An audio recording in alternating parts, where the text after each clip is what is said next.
Señoras y señores, sonó el silbato. En marcha el deporte que apasiona a todos. El fútbol. Rubio Ñu Sol de América. A partir de este momento en busca de la victoria.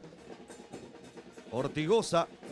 El movimiento de Ortigosa. El toque para Barrios que acompaña la carga. El disparo de Ferreira. Fernández le queda a Murillo. ¡Gol!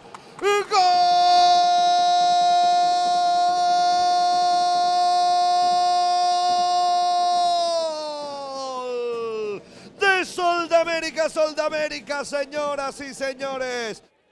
Melgarejo juega para Sosa. Mete el centro, atención, cabezazo al medio, el empate puede ser. Penal, dice el árbitro del partido. Penal, dice Franco. Hay penal para Rubio Ñu. Autoriza el juez Franco. Arranca Riveros. Va Rivero, gol. ¡Gol!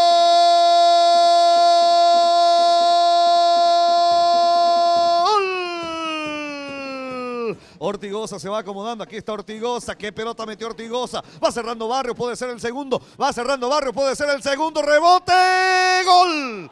¡Gol!